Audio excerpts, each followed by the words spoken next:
Hari ini di Jogja mau ke Produksi Kaos, Taman Pintar, lanjut shopping. Pagi ini bersama rombongan kita mau jalan-jalan lagi. Ya mumpung masih di Jogja ya, harus dimanfaatin. Dan yang pertama mau kita kunjungin adalah tempat produksi kaos. Kalau nggak salah sih namanya Omah Oblong. Dan ini kita udah sampai di lokasinya. Emang bener ya, isinya tuh kaos semua. Jadi dari kaos anak-anak sampai dewasa semuanya ada. Dan semua ukuran pun ready. Dan gambarnya pun bervariasi. Jadi terserah kalian mau pilih yang bagaimana. Dan yang pastinya harganya pun terjangkau. Dan ini aku lagi pilih-pilih beliin buat anak-anak aja. Dan kayaknya aku mau beli yang warna kuning aja biar kelihatan cerah dan bersih. Ya meskipun cuma beli satu kan, tapi setidaknya buat kenang-kenangan kalau udah pernah kesini. Selesai dari rumah Oblong, lanjut kita mampir di Bakpia Pato 25, oleh-oleh khas Jogja. Dan pertama kali masuk kita langsung disuguhkan dengan berbagai macam bakpia. Karena bakpia juga tuh kan ada yang bakpia basah dan juga bakpia kering. Tapi jangan khawatir, selain bakpia masih ada banyak lagi oleh-oleh. Ada keripik usus, keripik bayam, wingko, dan yang lainnya. Dan ini aku udah selesai dan aku cuma beli bakpia satu sama wingko satu untuk makan di mobil aja. Dan untuk oleh-oleh aku belinya nanti aja di tempat selanjutnya. Di siang harinya setelah makan dan sholat kita langsung mengunjungi Taman Pintar. Duh pasti anak-anak bakalan suka banget kalau masuk ke sini. Dan bener aja dong, pertama kali masuk aja udah ada akuarium besar. Ikannya pun besar-besar. Gimana makin penasaran kan di dalam ada apa aja sih? Lanjut masuk di dalam dan ternyata di sini kita disambut dengan dinosaurus besar, yaitu T-Rex dan juga kawan-kawannya. Tapi aku lupa sih apa namanya. Ya udah kita lanjut masuk lagi ya. Sekalian kita cari kakak karena tadi tuh kakak udah masuk duluan sama kakang pondok. Untung si kakak tuh sama siapa saja oke. Jadi ada yang bantuin jaga. Beda sama adik kalau dia sih orangnya pilih-pilih. Nah ini kita naik ke atas dan anak-anak menemukan bola. Jadi mereka ngajak mainan dulu sama ayah. Dan di atas tuh masih banyak lagi. Tapi nggak aku sebut semua ya. Buat yang penasaran kalau ada waktu main ke Jogja dan mampir di Taman Pintar dan ajak anak-anaknya. Karena lokasinya tuh nggak jauh kok dari Malioboro. Dan ini kita udah keluar dari Taman Pintar dan rencananya mau ke Pasar Beringharjo. Meskipun jaraknya nggak terlalu jauh, tapi ini kita mutusin untuk naik beca aja biar nggak kecapean.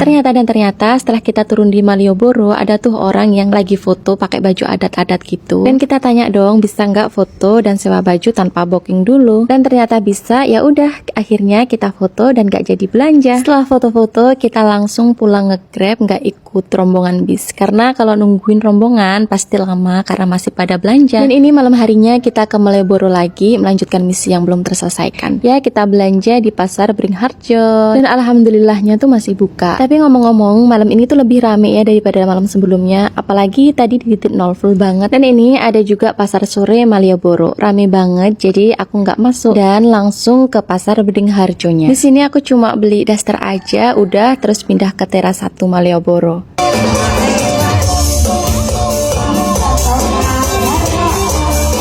Seru banget ya di Jogja, kayaknya kurang deh di sini cuma 3 hari 2 malam. Ya semoga aja di lain waktu bisa kesini lagi karena masih banyak lagi yang belum dikunjungi. Lanjut ini kita masuk di tempat perbelanjaan lagi. Tapi di sini kita nggak lama, cuma beli beberapa baju terus udah turun karena lumayan capek. Jadi ini kita ngemper istirahat sebentar sambil isi tenaga. Kayaknya tuh di sini tuh semakin malam malah semakin rame karena kayaknya rata-rata dari luar daerah semua sengaja kesini untuk liburan. Kuliner dan belanjanya dirasa udah cukup dan waktu juga udah malam, jadi kita memutuskan untuk pulang ke hotel karena kasihan juga kan anak-anak seharian udah perjalanan pasti capek. Ya meskipun malam ini malam terakhir di Jogja karena besok udah harus balik lagi ke Lampung. Dan semoga aja di lain waktu dikasih kesempatan untuk kesini lagi.